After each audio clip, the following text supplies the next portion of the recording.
Olá, eu sou Monique Freitas, eu sou gestora da área de genética da Neoclínica Oncologia e Genética, e sou doutora em genética médica e diagnóstico genético. E hoje nós estamos aqui para falar sobre perda gestacional. E nós temos para esse tema 3 ilustríssimas convidadas, que eu vou apresentar aqui agora. Então, a doutora Lívia, que é médica geneticista da Neoclínica, e ela também é professora do Departamento de Pediatria da UFMG. A gente também está aqui com a doutora Graziela Toledo, que é médica hematologista da Neoclínica e é supervisora do programa de residência em hematologia da UFJF, né, no Hospital Universitário. Nós também estamos aqui com a doutora Fernanda Policini. Ela é médica ginecologista. Ela é diretora da Anidos Medicina Reprodutiva e também é especialista em reprodução humana. Então é um prazer ter vocês aqui para conversar sobre esse tema tão importante que faz parte da história de muitas mulheres e traz tanta angústia para muitas delas. Para começar, vamos falar um pouquinho, né, sobre os abortos espontâneos. Então, as perdas gestacionais elas ocorrem em 10 a 15% das gestações que já são identificadas. E quando a gente fala daquelas que a gestante não tem conhecimento, a gente aumenta esse número e eles podem chegar aí 1 a cada 3 ou 4 gestações. E essa frequência de perdas, ela depende muito da idade em que a mulher vai estar gestante. Então, em mulheres mais jovens, abaixo de 35 anos, a gente tem aí uma frequência de 15%. Em mulheres de 35 a 39 anos, a gente já chega numa frequência de 25%. E em mulheres acima dos 40 anos, a gente pode ter, né, 1 a cada 2 mulheres tendo perdas gestacionais.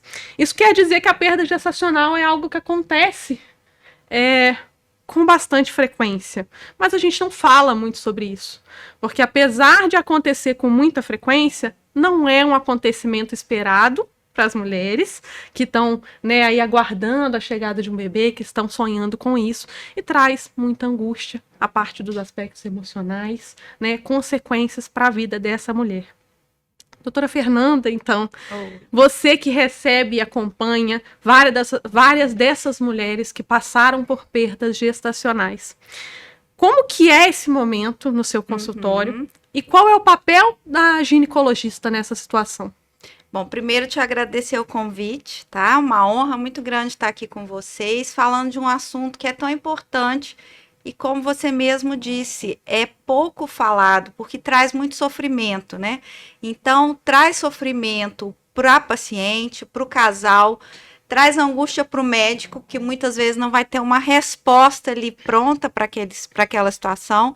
Então, o primeiro momento é um momento de acolhimento, né? Explicar que é uma situação frequente, como você já pontuou, que pode acontecer com qualquer pessoa em qualquer idade e que realmente é mais frequente nas idades mais avançadas.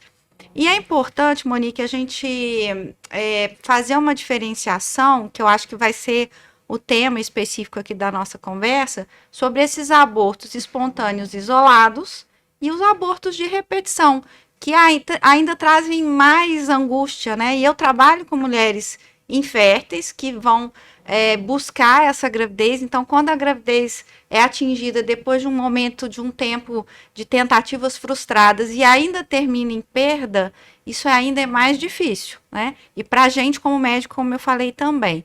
Então, assim, a perda isolada, que pode acontecer com qualquer mulher em qualquer momento da vida, ela é uma perda que normalmente, e depois a gente vai falar das especificidades, não vai exigir nenhuma investigação adicional, até porque está normalmente relacionada a alguma alteração cromossômica, não é isso? Do feto. E agora, quando a gente tem 2 ou mais perdas, você pode ter uma causa específica relacionada àquela situação, de origem materna ou até paterna, e que a gente tem alguns exames, algumas investigações para fazer, e a gente já traz isso para esse casal, para essa paciente, nesse momento que ela chega para a gente com esse quadro de perda de repetição, da possibilidade de investigação. E da necessidade, inclusive, né? Então, basicamente, um casal deve buscar essa investigação por perda gestacional somente quando tem as duas perdas gestacionais ou mais, ou ele deve buscar antes disso? Tem um momento propício, um momento perfeito para esse casal que quer engravidar buscar uma investigação? Olha só, se a gente está falando de um casal saudável que tem uma perda de primeiro trimestre isolada, de forma geral, isso não vai necessitar investigação adicional, tá? Eu acho que a Grazi, depois também a Lívia vão falar de questões específicas, mas de forma geral, uma perda isolada num casal saudável, isso aí não exige investigação adicional. Agora, se o casal já teve 2 gestações seguidas de perdas, aí sim, você tem algumas situações que podem estar relacionadas com aquele quadro. Entretanto, em 50% das vezes você não encontra causa para essas perdas. Então, isso também é importante a gente falar para o casal. Olha, a gente vai fazer todos os exames relacionados a alterações hormonais, distúrbios da tireoide são os mais comuns, alterações de coagulação, a Grazi vai falar de trombofilias, alterações dos cariótipos do pai e da mãe, distúrbios da parede da cavidade uterina, distúrbios nutricionais, a obesidade é uma causa frequente de abortamento. Então, a gente vai pesquisar tudo isso. Então, tem uma gama de investigação. A partir dali, se a gente detectar alguma questão, ela vai ser encaminhada para o especialista, para o hematologista, para o geneticista, mas ainda assim, tem quadros, 50% das vezes a gente não acha nada. E aí mas vamos orientar a paciente. E tem uma coisa que o americano fala muito, que é o Lover Tending Care, que é o quê? Você dá um suporte emocional para aquela mulher, para aquele casal, porque isso faz diferença no resultado da próxima gestação. O suporte, o controle, o apoio emocional, porque a paciente ela fica com medo de engravidar de novo. A perda é muito sofrida, né? Então, ainda que a gente não encontre causas, tem algumas orientações específicas para essa mulher. E o ginecologista é o primeiro, né, pelo qual essa mulher vai passar, e a partir daí a gente vai ter questões multidisciplinares que vão incluir aí outras especialidades nesse longo caminho no processo, né, que é a gestação. Você falou muito bem sobre as principais causas, né, das perdas gestacionais, aquelas que devem ser investigadas a partir do certo momento. E aí a gente tem doenças das mães, como infecções, alterações, né, no trato reprodutivo, trombofilia e principalmente anormalidades no feto, no embrião, anormalidades cromossômicas, e é por isso que a gente está aqui com a médica geneticista, a doutora Lívia, porque em 85% dos casos, a perda gestacional ela ocorre aí no primeiro trimestre, ou seja, numa gestação de até 12 semanas. E dentro desse primeiro trimestre, 60% a 70% das perdas estão relacionadas às alterações cromossômicas nesse feto. E aí, doutora Lívia, em que momento é importante para um casal passar pela avaliação com o geneticista? E como o aconselhamento genético vai auxiliar esse casal? Obrigada, Monique. É um prazer estar aqui hoje com vocês.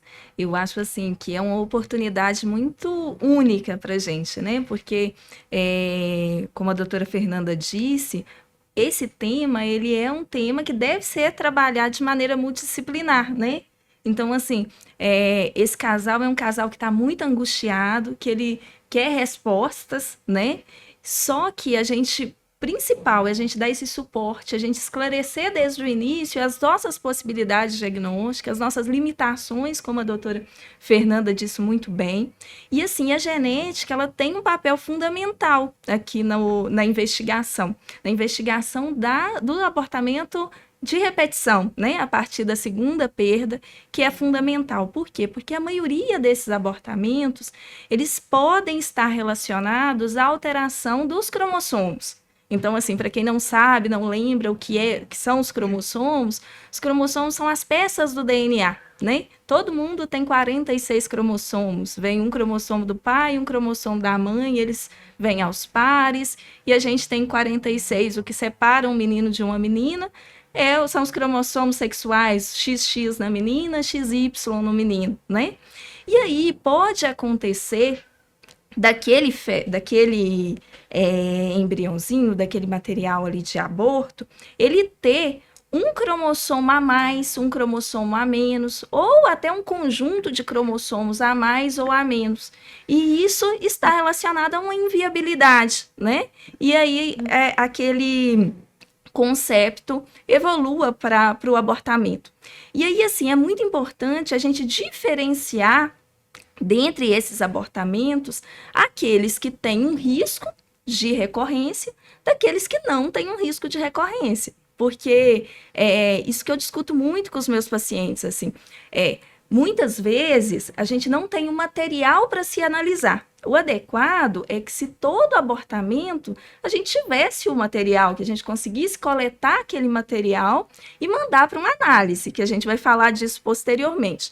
Mas na grande maioria das vezes a gente está trabalhando com um casal que chega com mais de duas perdas, com duas ou mais perdas, e que quer uma resposta quanto ao risco de recorrência. E isso que é o relevante ali para a gente. Então, é muito importante, quando você está diante desse casal, essa diferenciação. O que é que pode ser herdado daquilo que pode ser uma cromossomopatia não herdada. E eu falo isso por quê? Eu falo isso porque 90% das vezes, 95% das vezes, das cromossomopatias ali naquele concepto, elas são trissomias livres, elas são cromossomopatias livres. O que é cromossomopatia livre? Eu tenho um cromossomo a mais ou a menos, ou um grupo de cromossomos a mais ou a menos, e que não é herdado de nenhum dos genitores, sabe? Mas, numa parcela menor, ali de 5 a 10%, eu tenho uma herança, fruto de uma translocação. O que é isso? Então, eu tenho ali o pai e a mãe, essa translocação. O pai e a mãe, que tem os 46 cromossomos, eles são saudáveis, mas que 2 cromossomos ali, eles têm uma translocação. O que é isso? Pega um pedacinho de um e vai para o outro e vice-versa. Transloca, muda de lugar. Só que aquele material, ele está ali. Tem os 46, o material está todo ali no material genético. Não perdeu ou ganhou o material.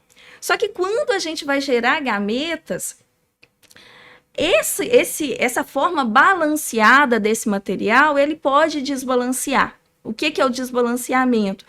Essa troca, eu passo um pedacinho a mais ou um pedacinho a menos.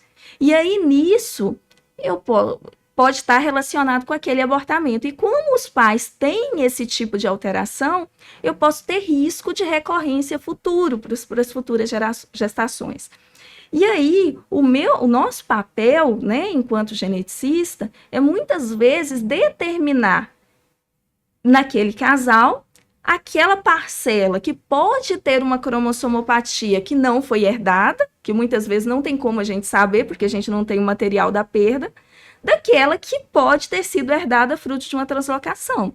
E o exame que avalia esse tipo de alteração é o cariótipo. Então, para esses casais com abortamento de repetição, é muito importante que a gente faça o cariótipo do casal. E eu sempre oriento para os casais também que numa próxima, se acontecer, né, uma próxima perda, é muito importante que se faça a análise daquela perda, sabe? Por que é importante fazer a análise daquela perda? 2 a 3% de todas as alterações, elas estão relacionadas a alterações estruturais, que são pedacinhos ali dentro daqueles cromossomos que estão ali, um pedacinho a mais ou um pedacinho a menos.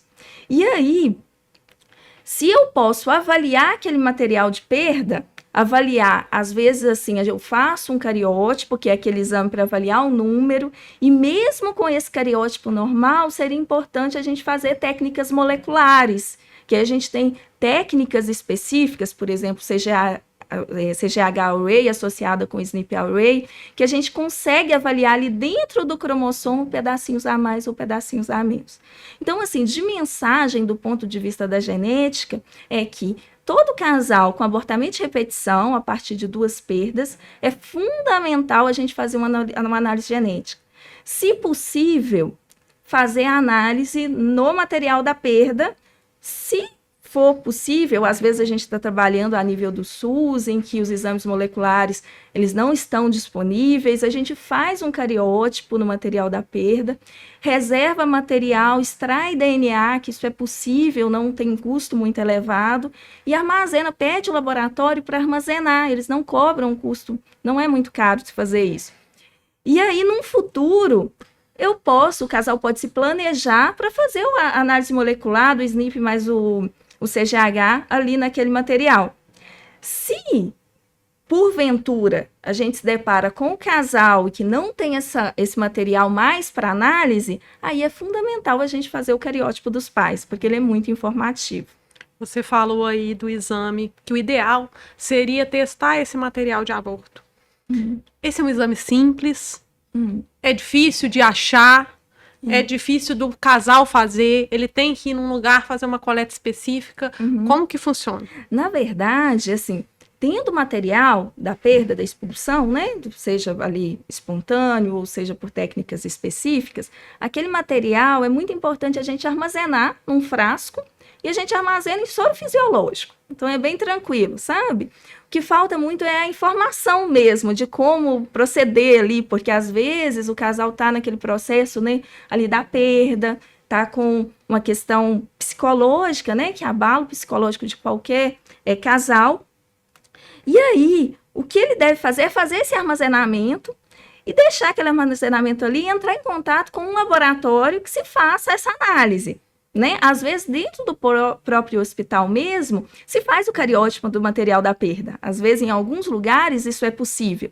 Se não, o próprio casal ele pode armazenar e entrar em contato, por exemplo, lá na Neoclínica, a gente faz esse tipo de avaliação, a gente consegue fazer esse tipo de avaliação. Olivia, ele tem que ser coletado em frasco estéril, com soro e guardado em geladeira? Ou Isso, não? Geladeira. Em geladeira, isso. E Um guardar em frasco geladeira. estéreo aqui poderia ser um frasco de coleta de urina, já seria um frasco Aham. estéreo. Então, basicamente, é um exame que seria simples se a gente tiver naquele momento. Isso. Só que é um exame que, se passar do momento certo, a gente não consegue material, fazer, né? A gente né? não consegue E fazer. muito importante também a gente falar de extrair DNA para fazer, para se porque senão necessário. eles mandam para anátomo patológico, Isso, né? né?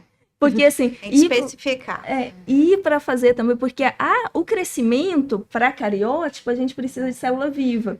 E às vezes a gente não consegue a quantidade adequada de célula viva. Aí se a gente extrair o DNA, a gente pode fazer as técnicas moleculares, o CGH array mais SNP array, sabe? Eu posso acrescentar uma coisa aqui que eu Claro. acho importante, que eu acho interessante, porque aí a Lívia falou que o cariótipo a gente pede, né, como ginecologista, a gente solicita o cariótipo desse casal com perda, e aí suponhamos que tenha uma translocação. Bom, então quer dizer que os meus filhos têm risco de ter, minha prole tem risco de ter essa alteração e não vai adiante, tem o risco de aborto. O que pode ser feito? Tem solução? Aí eu vou puxar abraço para minha sardinha. Tem solução. A gente vai fazer uma fertilização in vitro e aquele embriãozinho formado no laboratório, a gente vai fazer uma biópsia, tirar algumas células num embrião em estágio de blastocisto, que a gente chama, que é um embrião. Então, a gente retirou o óvulo da mãe, o marido coletou o sêmen, juntou os dois no laboratório, formou o embrião. Ele fica em cultivo na estufa 5 dias. Depois de 5 dias, esse embrião tem 300 a 400 células. A gente retira ali 4, 5 células e manda aquelas células para análise, para ver qual embrião tem a translocação. E aí a gente consegue colocar no útero dessa mãe só os embriões saudáveis. Então a gente não consegue corrigir o erro genético, mas a gente consegue selecionar os embriões desde que eles estejam em laboratório a partir de uma fertilização in vitro. Isso quer dizer que hoje Porque eu sou apaixonada com isso, eu acho isso o máximo. A gente É o tem muita PGTSR, ferramenta né? para resolver, né? Aquilo que a Sim. gente talvez não consiga resolver no próprio paciente, a gente consegue resolver para aquela mãe poder, né? Para aquele casal poder ter o filho. ter o filho. Biológico, isso. E aí, então, você falou aí que é imprescindível para casais que passaram por duas perdas ou mais irem para o aconselhamento genético. essa ida, esse encaminhamento, ele tem que ser feito por outro especialista, pelo ginecologista, o próprio casal, ele pode buscar o aconselhamento, ou ele pode buscar alguma outra especialidade em busca dessa investigação? Não, pode ser feito pelo próprio casal, sem dúvidas. Então, assim, se o casal ele tem duas perdas, ele pode. Na verdade, a genética ela é pouco conhecida.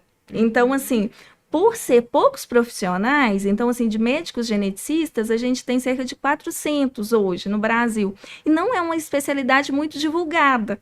Então, por isso, muitas vezes o casal, e às vezes até os profissionais, eles não sabem onde que estão os geneticistas, mas a gente está mudando esse cenário, sabe, aos poucos. Então, assim, mas que é muito importante essas discussões como essa aqui, para isso, sabe, para a gente divulgar que hoje em dia a gente tem em Juiz de Fora, a gente tem alguns geneticistas, em Belo Horizonte, em várias macro-regiões hoje de Minas Gerais, a gente tem o geneticista que pode ser procurado pelo próprio paciente. Então, isso é muito importante. Eu tenho uma outra pergunta que não é para ninguém Específico. especificamente, mas é para todos. Então, e o casal que está buscando, que quer engravidar e tem medo de passar por uma situação dessa? Principalmente para mulheres que estão aí numa faixa de idade mais avançada, onde a gente já disse que a frequência é ainda maior. Elas podem buscar essa investigação antes de começar a engravidar? Isso é possível?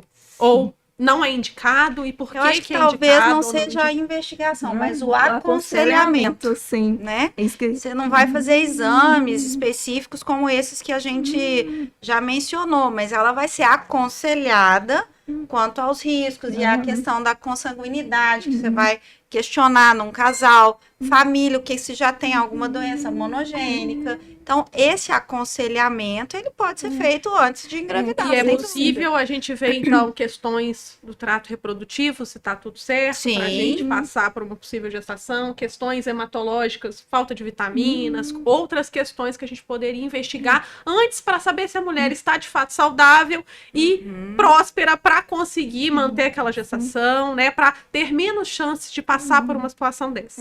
Sim, é muito interessante essa pergunta, Monique, que é importante a gente frisar assim, que a gente tem dois fatores de risco bem interessantes para abortamento de repetição, que são, né, o número de abortamentos. Então, aquele casal que já teve uma perda, duas perdas, tem um risco maior de ter as próximas e assim por diante, e a idade materna. E aí, quando a gente fala de idade materna, é importante frisar, assim, que aquelas doenças lá dos cromossomos, aquelas cromossomopatias não herdadas, aquelas que o cromossomo tem um a mais ali, mas o cariótipo do casal é normal, né? Aquelas cromossomopatias aumentam o risco com a idade.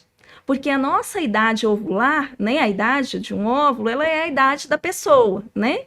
E aí, por isso, tem uma maior tendência até o que a gente chama de erro de disjunção meiótica, que é, a grosso modo falando, nosso óvulo, a gente já nasce com a quantidade, né, de óvulos nosso ali no dia que a gente nasceu. Só que eles terminam a divisão no momento ali muito mais tardio. E aí aquela divisão de reduzir os 46 cromossomos para 23 para cada um dos óvulos. E esse final dessa divisão, se aquele óvulo tem uma idade mais avançada, tem uma tendência maior a acontecer um erro nessa disjunção, sabe? E aí o que acontece? Por isso que a gente vê com a idade avançada um risco maior de abortamentos, porque eu aumento o risco das cromossomopatias. A grande maioria das cromossomopatias, elas são cromossomopatias que a gente fala não viáveis, né? As cromossomopatias viáveis a 18, o 13, o 21, o X e o Y. São esses os cromossomos que podem chegar ao nascimento. Esses outros, todos, se a gente fazer análise de material de aborto, a gente vai ter as cromossomopatias relacionadas. Então, por isso que a idade é um fator muito interessante, que a gente tem até, dependendo da idade, o aconselhamento genético ele é sempre não diretivo. Ou seja, a gente expõe para o paciente e ele toma as decisões dele, né? Se tem uma paciente lá com 45 anos que ela quer ter uma gestação de maneira espontânea, e se ela consegue, mesmo, não estou falando aqui das cromossomopatias, mas de outras doenças da genética que aumentam muito o risco para uma doença, é o casal que vai decidir. Mas o nosso papel é informar aquele casal. E aí, nesse caso, que o paciente tem um risco ali, que aos 40 anos chega a 1% e aumenta 1% ao ano até chegar ali aos 45 anos, se o casal optar pela fertilização in vitro, é uma possibilidade, né? A doutora Fernanda pode falar até melhor para a gente, mas que também é uma possibilidade na redução de riscos das cromossomopatias. Isso, que é o mesmo tipo de biópsia que é feito para pesquisar a translocação, você pode fazer para pesquisar as aneuplasias, as alterações numéricas de cromossomos mais frequentes nas pacientes com mais idade. Então, nesse caso, o casal é normal, não tem alteração de cariótipo, mas o embriãozinho formado tem maior risco de alteração do número de cromossomos. Então, a gente faz um exame que chama-se PGTA. O outro que eu falei antes era o PGT-SR. E no PGTA você identifica cromossomos a mais ou a menos. E aí coloca no útero apenas aqueles que são viáveis e normais. As opções, né? Quando a gente fala de perda gestacional, tem um tema que é bastante polêmico e que muitas pacientes têm muitas dúvidas sobre esse tema, né?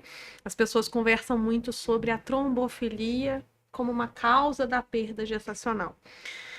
A doutora Graziela pode até falar melhor o que é trombofilia, mas é uma alteração na coagulação que aumenta a chance de trombos, né, a formação de trombos. E essa condição aumenta muito o risco de complicações durante a gestação e pode levar a perdas gestacionais. E aí, por isso, então, é interessante a gente estar aqui com uma hematologista, perguntar, né, doutora Graziela, nos casos de perda gestacional, quando que a gente deve suspeitar e começar uma investigação para a trombofilia como uma possível causa dessa perda gestacional? Primeiramente, queria agradecer o convite. Sinto-me lisonjeada por estar aqui com duas profissionais tão competentes.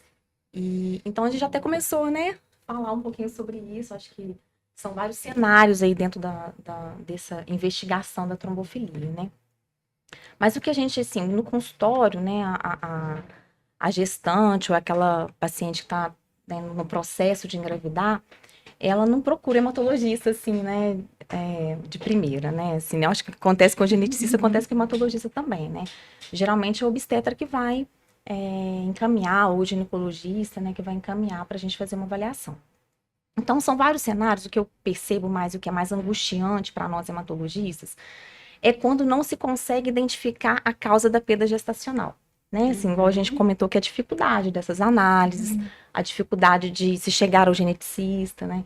Então, a gente percebe, assim, a trombofilia é mais fácil, né? Que você faz um exame de sangue, né? Você faz umas análises e, então, para aquela paciente que está angustiada para entender o porquê que ela perdeu, e desde o primeiro, né? Independente se é jovem, né? Se tem uma idade mais avançada, desde a primeira perda, isso é muito angustiante, porque é um sonho da maternidade, a expectativa daquele casal, né?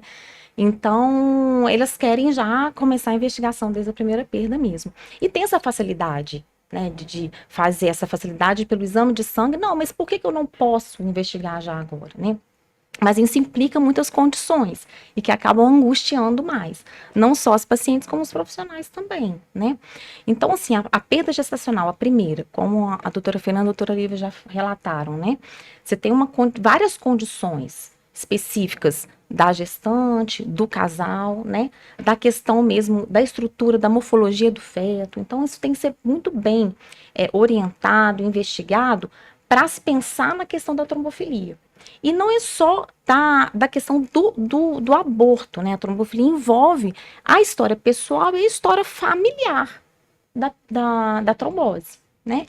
Então, isso também é complicado, porque a gente precisa entender essa questão da trombose também na família, né? Porque a gente acaba individualizando também essa pesquisa. Porque, por exemplo, se aquela paciente que teve a primeira perda e, né, que seja assim, no segundo trimestre, ou às vezes até antes, mas que tem uma história familiar importante de uma trombose não provocada, né? Que quer dizer isso? Não foi uma trombose após um procedimento cirúrgico, uma imobilização prolongada, né? Então, fatores de risco adicionais, a pessoa, às vezes o familiar tem um diabetes, uma hipertensão, ele tem fatores de risco para desenvolver aquela trombose. Então, quando a gente fala não provocada, é uma trombose que não tem esses fatores de risco associados. Inclusive, entra na pergunta, porque a gente às vezes pergunta, tem trombose na família? Aí a pessoa fala, não, mas teve infarto em familiares jovens, principalmente de primeiro até segundo Isso grau, que eu ia mas te principalmente perguntar, primeiro tem a grau. ver o grau de família. Primeiro grau grau, importante, né? Uhum. Que são filhos e pais, né? Isso. Segundo grau, alguns trabalhos colocam como os avós, né? E os irmãos. Mas Tá. mais primeiro grau Primeiro mesmo. grau mesmo. E a gente pergunta, mas teve algum AVC ou um derrame em paciente, em familiar jovem, né? Abaixo de 50 anos? Ah, não, teve. Né? Porque às vezes a gente fala trombose, mas o ideal não é só a pergunta da trombose em si, porque aí pensa na trombose da perna, né? Mas o infarto em jovem, o AVC em jovem é importante. Então, se aquela gestante, né, se aquela paciente que teve a perda e tem um familiar, né, de primeiro grau, com uma trombose não provocada, você já começa a ter um olhar diferente para aquela paciente, né? E principalmente aquelas também que já teve a história prévia. A história pessoal também é importante, porque se ela teve uma trombose não provocada, ela já tem uma indicação de fazer tromboprofilaxia na gestação, né? Às vezes ela já chega gestante e não teve como fazer a investigação antes. Então são vários cenários, né? Se ela não conseguiu investigar, você já tem até uma indicação por a história prévia, né?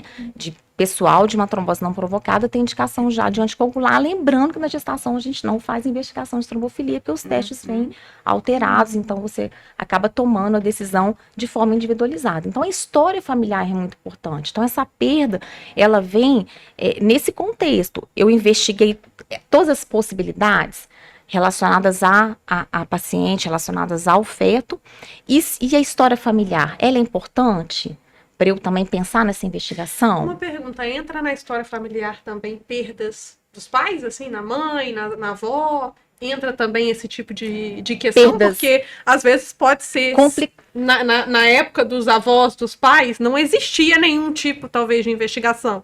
E talvez estivesse vinculada e a gente não sabe, por uma causa genética ou por uma causa, né, diferente da causa genética, que podem ser várias causas. Mas será que é uma pergunta também coerente para a paciente, se a mãe teve várias perdas ou a avó teve várias perdas, para entrar como fator de risco também? É importante sua pergunta, porque complicações obstétricas ou perdas gestacionais em parente de primeiro grau não entra na investigação da trombofilia hereditária, né? Então é muito comum isso também, né? Mas eu tenho as minhas primas, todas perderam, as minhas irmãs, tem muitos abortos na família. Não entra a investigação da trombofilia hereditária, né? Porque são dois tipos de trombofilias, né? A gente tem as hereditárias e as adquiridas. As adquiridas são os anticorpos antifosfolípidos que a gente investiga. E as hereditárias são algumas alterações genéticas, algumas proteínas que a gente também investiga. Então, essa questão de perda gestacional, complicação obstétrica familiar, não. Ela não tem indicação da gente fazer a pesquisa da trombofilia hereditária. E dentro da trombofilia hereditária, a gente tem as de baixo risco e as de alto risco, que isso também tem uma relação na investigação ou não, ou na necessidade ou não da tromboprofilaxia. Então, isso é muito importante porque, assim, a gente compreende a angústia dessa paciente diante do obstetra, né? E ela quer, de qualquer maneira, fazer a análise laboratorial das trombofilias, né? E a gente percebe que tem muita investigação, né, doutora Fernanda, assim, de pacientes que realmente, primeira perda, de pacientes que não têm indicação de fazer a investigação, e a questão é, quando vem algo alterado? Porque quando vem algo alterado, e que às vezes é uma alteração de baixo risco, ou exames que não se solicitam mais atualmente, porque a gente tem, né? Eu queria muito que você falasse, sabe por quê? As pacientes já chegam lá para mim falando assim, eu quero fazer o PAI-1, e eu quero fazer o metileno, aquele que tem um monte de letrinha, metileno, tetrofolato redutável. Falei, beleza, mas não é para fazer. Não, mas aí fala aí pra gente sobre esses dois. E isso acontece e elas têm os grupos, né? Acho importante, né, essa interação entre essas pacientes que tiveram essa perda e tudo, mas acontece isso, né? Elas vão relatando, meu Deus isso, meu Deus aquilo, eu investiguei aquilo outro. Então chega querendo essas investigações específicas. PAI-1 e a mutação da metileno tetrahidrofolato redutase não se usa mais, a gente não investiga mais. Não, já foi visto que a maioria da população são heterozigóticos nessas alterações, então a gente não investiga já há um tempo, não tem relação com trombofilia, mas a gente ainda vê isso muito frequente nos testes laboratoriais. E como é muito frequente na população, a maioria vem alterado. E aí a né? pessoa quer associar isso na busca por porque isso para conforta o coração delas. Isso conforta o coração delas. Então ela chega com essa, mas pronto, encontrei o meu problema. Agora eu sou usar heparina. Então assim, e isso é difícil porque a gente tem que desconstruir isso com a paciente, né? Você, nossa, vou precisar, né, orientar, explicar que isso não tem relação, porque ela chega com esperança, não, agora, pronto, não vou perder mais, né? Porque agora eu encontrei o meu problema, encontrei justificativa da minha perda. Então, assim, essa análise criteriosa em quando investigar e o que eu vou pedir, ela é muito importante, porque você evita justamente essa questão, né, dessa angústia, que é a angústia da paciente, né? Mais ansiedade. É mais ansiedade. Todo exame que você pede a mais, sem necessidade, depois você não consegue ali encaixar aquele resultado da realidade da paciente, traz mais ansiedade. Então, a gente tem que tomar cuidado. Eu acho que eu queria muito que a Grazi falasse isso aqui, que esse corte vai para o Instagram, com certeza. E assim, o que eu tenho percebido, que eu queria até ver com você, Fernanda, porque assim, tá aparecendo cada vez mais as pacientes que estão investigando, né, o processo da infertilidade. E agora estão sendo encaminhadas para hematologista, porque na infertilidade estão investigando trombofilia. Não então, assim, tem indicação nenhuma. Né, primeiro, como você começou falando, né, a trombofilia é um estado de uma tendência que a pessoa possui, uma predisposição dela formar trombos, né? E para a gente formar o trombo, a gente precisa ter vaso, né? E a gente precisa ter a vasculogênese do embrião, né? Geralmente é quarta, quinta semana, né? Isso. Que começa essa formação desses vasos. Então, a gente só tem a trombofilia quando a gente tem um vaso para formar o trombo. Isso, né, se acontecer a perda por isso. Então, a infertilidade não tem como você investigar a trombofilia. Não tem relação. Isso está muito frequente. Então, assim, eu tive uma paciente semana passada que ela tem 22 anos, ela não tem a mínima, assim, pretensão de engravidar, assim, no momento. Mas a irmã está na tentativa de engravidar já há mais de um ano, não consegue, está no processo de infertilidade. E essa irmã foi investigada. E a metileno veio heterozigótica. A famosa metileno.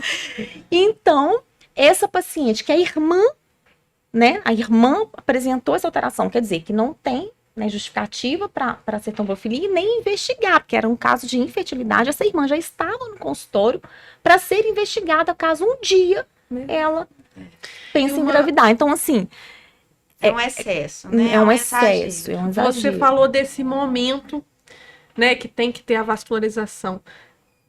A pergunta é: quando na gestação que tem a perda, a gente deve pensar em trombofilia? Existe a partir do momento, então são as gestações de perdas gestacionais de segundo trimestre, que são mais associadas à trombofilia? Tem algum tipo de perda que a gente pensa mais nisso? Ou outro tipo de perda em algum momento da gestação que a gente já descarta isso de primeira como uma hipótese? Tem alguma coisa relacionada a esse momento da gestação com o vínculo com a trombofilia? Não tem esse momento. O que a gente tem, assim, na trombofilia adquirida, a gente tem, né, alguns critérios para a gente pensar para solicitar os testes laboratoriais.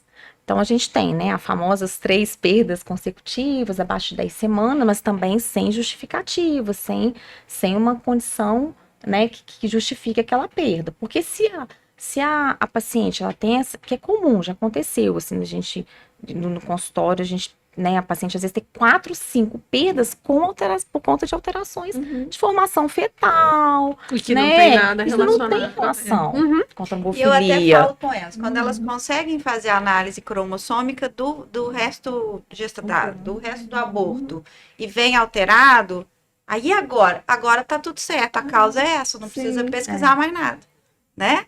Tá justificada a perda. O embrião não tinha condição de desenvolver, tinha uma alteração cromossômica. Então, às vezes elas ficam pensando, poxa, aí agora, como é que vai fazer? Então, não, agora tá resolvido. É só esse exame. Esse exame do resto do aborto mostrou que tinha uma alteração cromossômica. Essa é a causa. Não precisa investigar mais nada, né? Só para a gente tirar assim, qualquer coisa de dúvida. Quando a gente fala em trombofilia herdada, a maioria das pessoas descobrem aleatoriamente após alguma complicação, né? Alguma emergência, voos longos, pós-cirurgia e etc. A investigação preventiva, ela traz prejuízos, ela traz mais benefícios. É interessante fazer essa investigação preventiva se você tiver casos, um histórico na família, ou não é interessante. E aí a gente está falando fora até das perdas gestacionais, de uma questão de forma geral. É interessante, prejudica para a paciente fazer isso, porque às vezes ela vai ter o gene mutado, que seja, mas nunca vai ter a trombofilia ou a trombose de fato. Como é que funciona? Então, porque quando comecei, né, falando assim, que são vários cenários, a gente está num cenário mais obstétrico, a gente está né? no cenário Porque específico. Na sua pergunta anterior, você comentou, tem um tempo, não, tem esses critérios, né, que são as 3 semanas, mas também tem a perda fetal inexplicada também depois das 10 semanas, tem as complicações obstétricas também, que você pode pedir os anticorpos antifosfolípidos, não? Então, a gente tem um cenário obstétrico. Agora, já que você está perguntando... Eu perguntei porque às vezes é uma dúvida. Chega uma gestante, né? Eu vou dizer até por mim, assim, eu não engravidei, hoje não penso em engravidar, mas tem um histórico muito relevante na família de tromboembolia pulmonar. Como que é o seu histórico? De tromboembolia pulmonar. No meu pai teve. É muito individualizado. E aí, exatamente. Mesmo. E aí foi assim, é uma questão... Eu, como geneticista, fiz um teste de triagem e tive uma alteração no fator de Leiden e na protrombina. E aí, assim, a questão é, para mim, talvez seja interessante, eu já viajei 15 horas, 16 horas num voo, e nunca pensei sobre isso, mesmo com histórico familiar. E hoje eu já fico assim, nossa, eu tenho que dar uma movimentadinha ali, eu tenho que tomar cuidado se algum dia eu for fazer alguma cirurgia, se eu quiser engravidar, talvez eu tenha que ter um acompanhamento, e não necessariamente fazer uso de alguma medicação, mas ter um acompanhamento mais próximo. E aí, eu poderia ter descoberto isso, talvez, em algum momento da minha vida, eu nunca descoberto. Será que é interessante fazer essa investigação preventiva para as pessoas que têm histórico ou não? Quando você faz o diagnóstico, por exemplo, você tem um evento, né? Você tem um evento não provocado, isso é importante, você faz a investigação e você tem a alteração.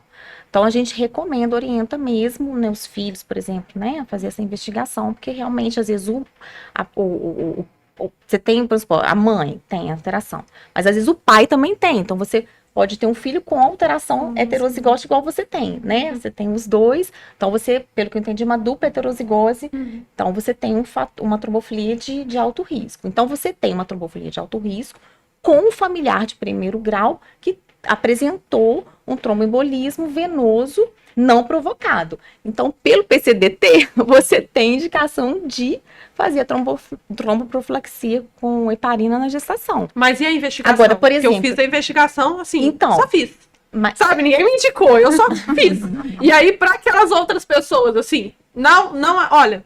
Se você não teve nenhum evento, não precisa se preocupar com isso. Se você tem um histórico familiar, talvez seja interessante acompanhar. E no hematologista, só contar para ele o seu histórico. A história familiar, por isso que a história familiar é muito importante. Mas isso que eu ia te perguntar.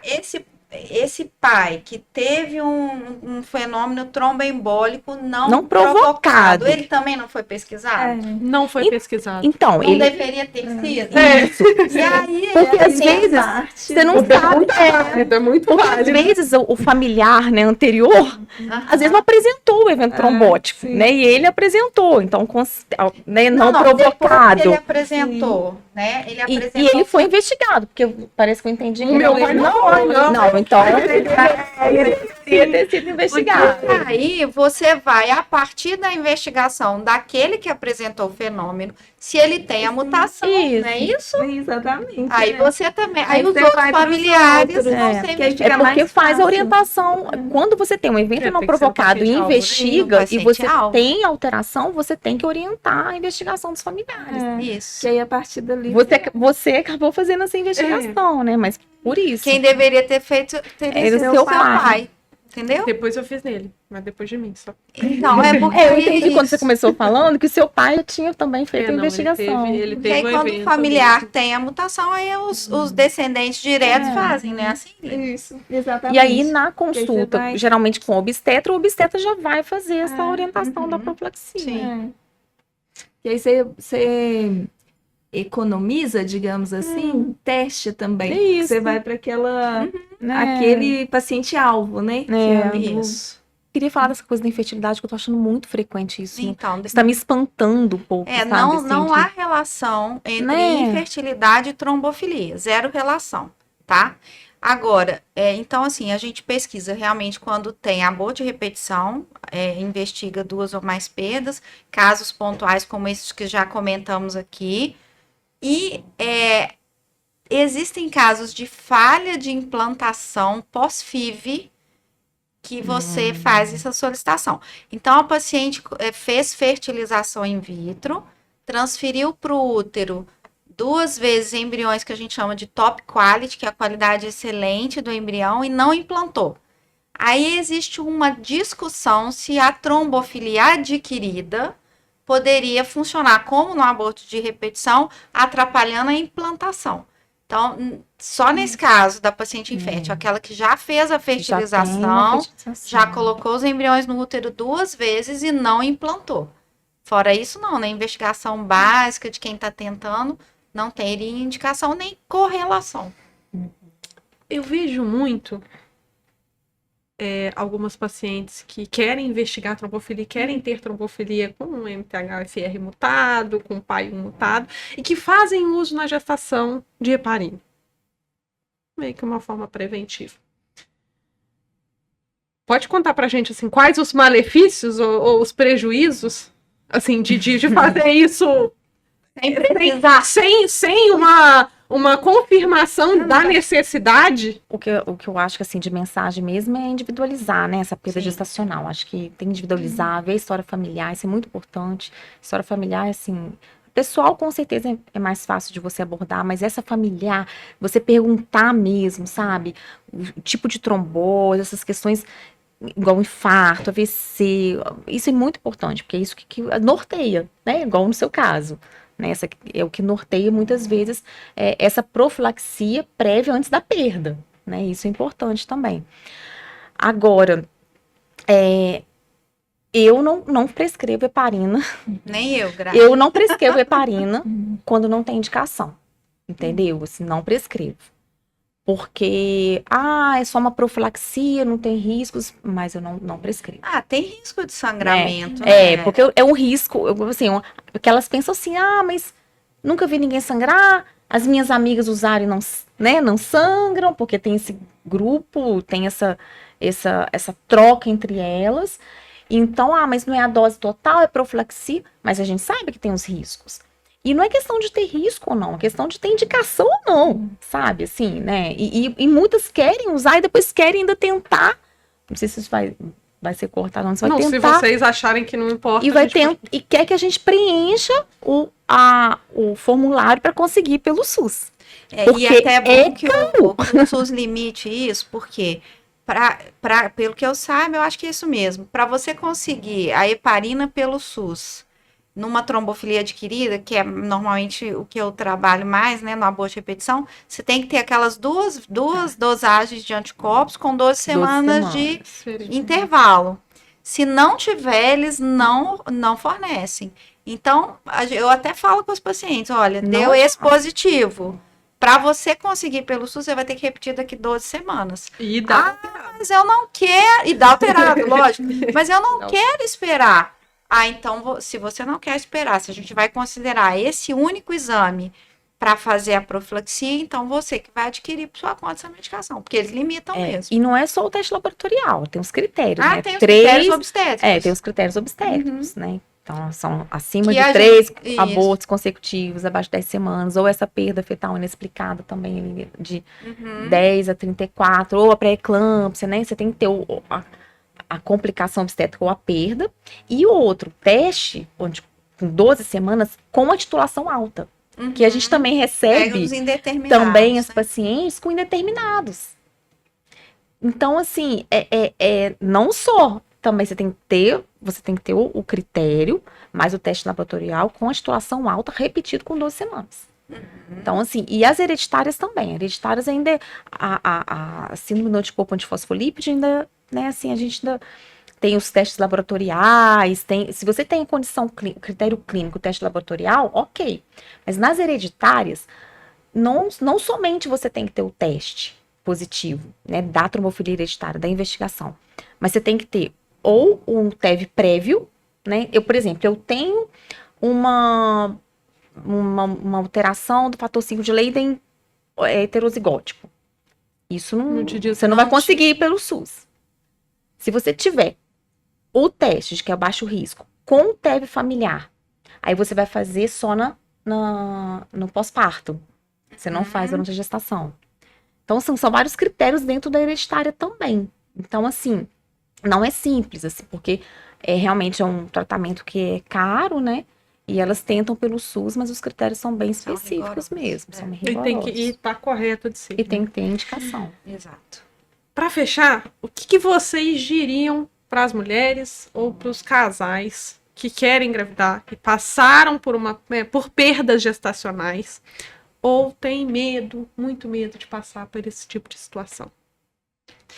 Eu diria o seguinte, é um quadro frequente.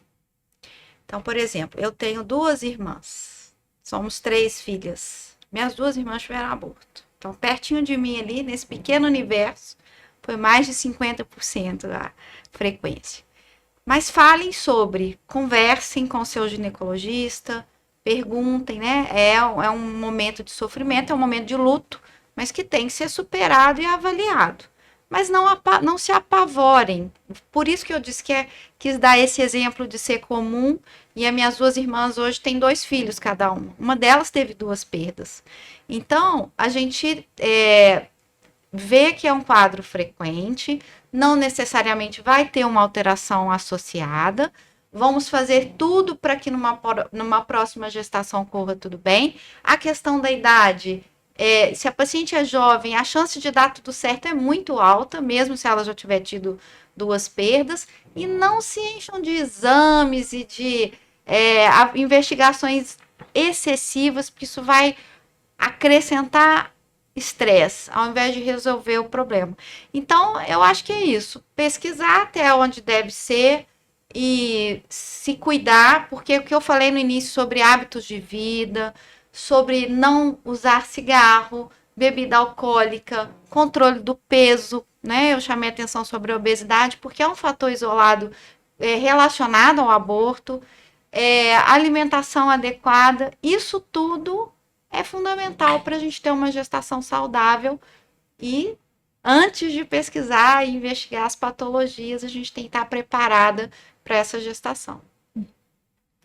Eu super concordo com a doutora Fernanda. Eu acho que do ponto de vista da genética, funciona da mesma maneira. Então, aquela paciente que ela não tem, obviamente, é muito importante a gente ficar, assim, de olho em questões que a paciente pode ter um risco aumentado para condições da genética. Então, aquele casal consanguíneo, aí são as particularidades de cada casal, né? Casal consanguíneo, que tenha já um filho com algum tipo de malformação, de algum tipo de síndrome genética, aí é totalmente diferente, a gente tem que individualizar aquele casal e ele deve passar por um aconselhamento genético para ser melhor aconselhado.